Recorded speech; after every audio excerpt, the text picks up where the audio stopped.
Hi everyone and welcome back to the Recreateful channel. In today's video I want to create a top that I will wear in my day-to-day life without needing a special occasion. Don't get me wrong, I love all the dresses that I have been creating lately. However, I don't go out that often to actually get the opportunity to wear them out. So today I want to create a top that is a little special, however still good for everyday use.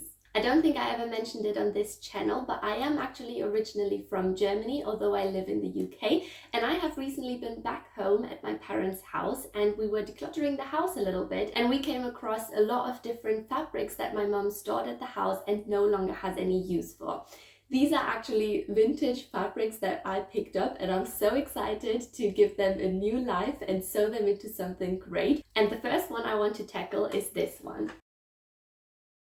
Many people might think that this is actually quite the hideous pattern, but I don't know why. I'm completely drawn to it and I've got some really nice ideas for this pattern and this fabric and I can't wait to finally put it to use and make some clothing out of it. My mom literally stored this for decades. I think it's easily older than 20 years. So it is true vintage fabric and I love the print of it. I love the feel of it and I just really want to make a really nice cutout shirt from it. Just a quick side note, these are all the vintage fabrics that I picked up from my mum, including this second version of this fabric, which is a little darker and it has got fruits and vegetables on it, such as an avocado, a melon, I think this is an avocado, I'm not sure, and a peach.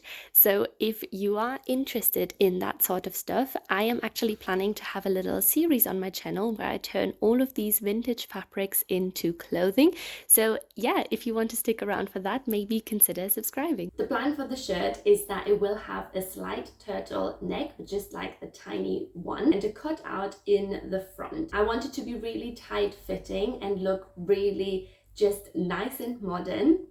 However, for the cutout, I actually want to use some other yellow fabric as bias binding for the cutout. Let me show you. So I also have this yellow shirt from my boyfriend, which he no longer wears. So I actually think those two fabrics go really well together and I want to use the parts of this shirt as the bias binding for the cutout of this top. In order to create the patterns, I'm going to be tracing clothes I already own and just adjust the patterns as I go. So let me show you how I do that.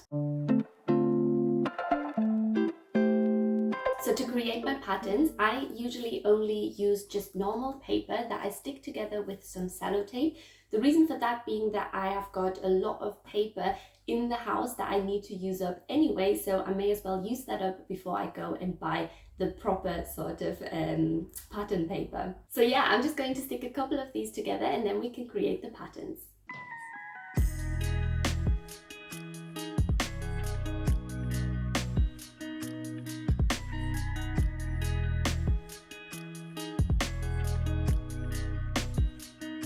Okay, so I've got all my pattern paper done. Now I just need to find clothing that I actually want to trace onto the pattern paper, and the best way to find out which clothing piece is the best is of course just first of all looking at the levels of stretch in our fabric that we're going to use and in our garment that we want to trace. So of course the best thing to do would be to trace a garment that is roughly as stretchy as our fabric is, just so that we ultimately end up with the right measurements and the right proportions. So the best way to do that is to use a ruler on our fabric and our existing garment and check how much they actually stretch from like a 10 centimeter sample. So here you can see me pull a 10 centimeter sample of my fabric as far as the fabric allows. I managed to get to a total of about 17 centimeters. I do the same with the top I want to copy and just about get to pull it all across to the 17 centimeters as well.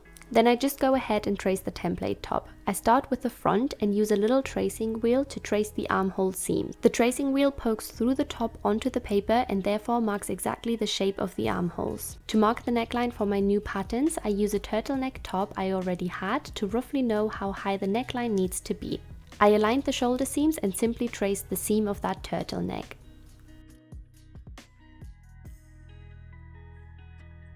I then also traced the front neckline of my template top because this is where I want the cutout to stop.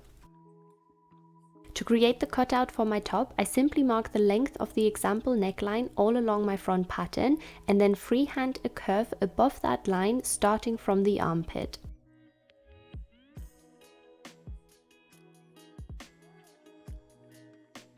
Since these two patterns are overlapping, I needed to divide my pattern in half lengthwise and cut the top and bottom separately, one from each side basically.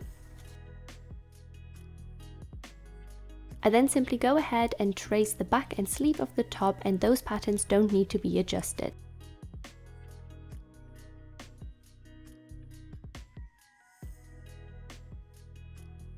And now that I'm done, I was left with those 4 pattern pieces. Okay, so the patterns are complete and I think they are looking quite promising, but you never know with DIYs, you never know how they turn out.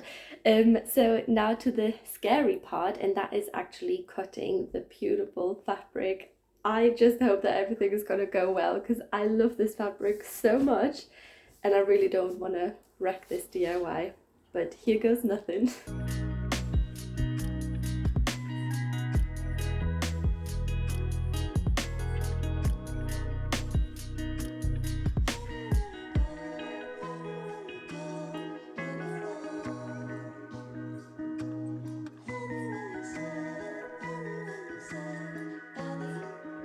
So I've cut my pattern pieces like I usually do, adding about 2 centimeters seam allowance to all the sides of it whilst I'm cutting. However, I actually did not add any seam allowance to the cut out parts of the top because we are going to hem those with the bias binding of the t-shirt, so we don't need to add any seam allowance around those edges. Okay, so now that all the pattern pieces are cut, the first step is to put the bias binding on the cutout area of the top. To do that, I simply measure how long the bias binding needs to be. So I'm just using a measure tape and measuring the length of my cutouts, which in my case is 37 centimeters, and this is a little more difficult because it's round. So this is roughly 50 centimeters.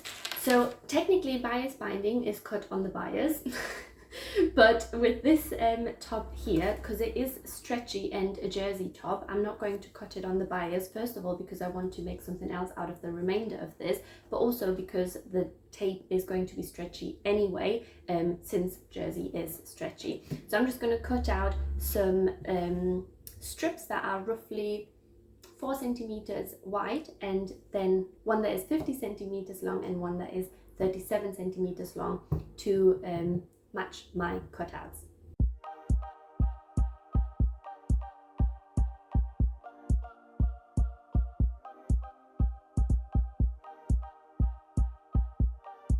So I actually ended up cutting it lengthwise just because it worked out much better with the measurements. It still is stretchy, so that's still good enough. And now I'm just gonna press it into some bias tape. So basically pressing it, so ironing it so that the raw edges are folded inside and then folded in half and press it again. So here are my bias tape strips, and now I'm just going to place this raw edge inside the bias tape and top stitch it along the edge here. This is not the way you are meant to use bias tape, however I prefer this option, so I'm doing it like that.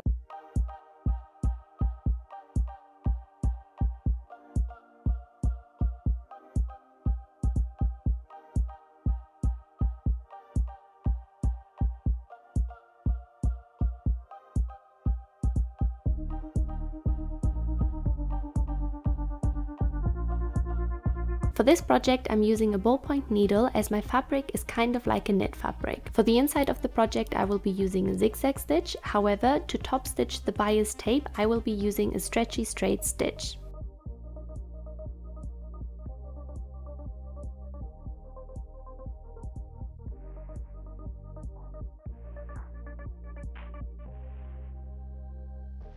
This is what it looks like now that the binding is attached, and I am loving it so much already. Oh my goodness, it looks so good.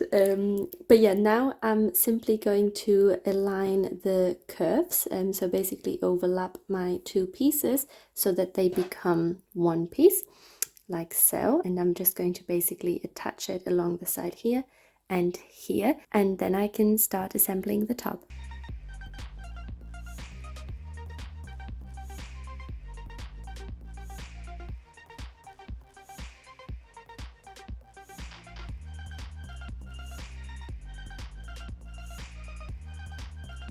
Now that this is done, I can attach the front piece to the back piece by closing the shoulder seam. Next, I attach the sleeves, but making sure I double check which side of the sleeve is the front and which side is the back. I then just pin the sleeves onto the top and stitch it all together with a zigzag stitch.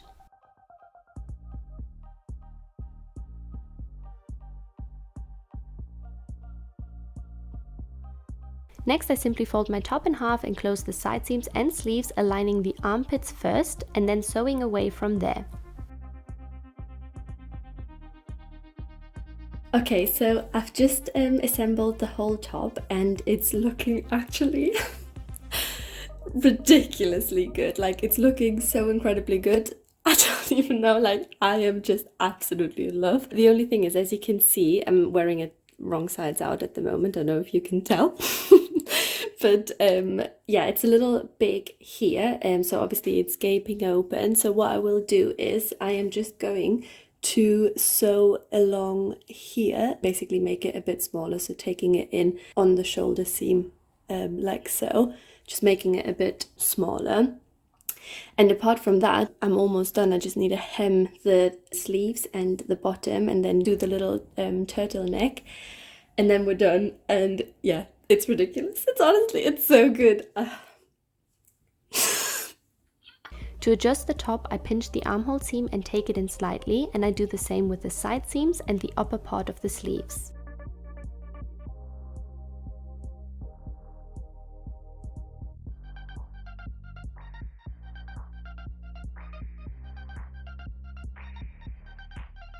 I then trim away the excess fabric, only after trying the top on of course, and then close the armpit once again.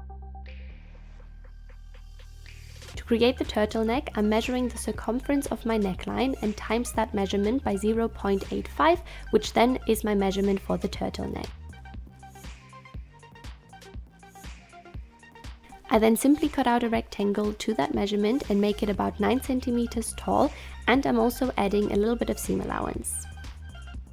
I sew the rectangle into a loop, but sewing a little curve to close it to account for the neck being slightly smaller at the top.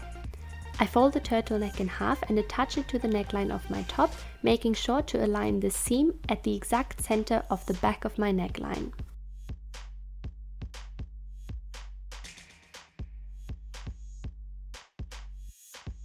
This is the last step, and after this, the top is finished. Okay, so the top is done and I am so in love with it. It's actually crazy how good it turned out. I haven't had a DIY going so well in a very long time.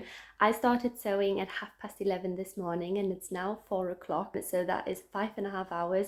That is really good to do the patterns and everything in such a short session. It's really good and I'm so happy with it. Honestly, I love it so much. I will just wait until tomorrow for a bit of nicer light to show you the end result, but buckle up because this is actually insane. I'm so happy with it and I can't wait to show you.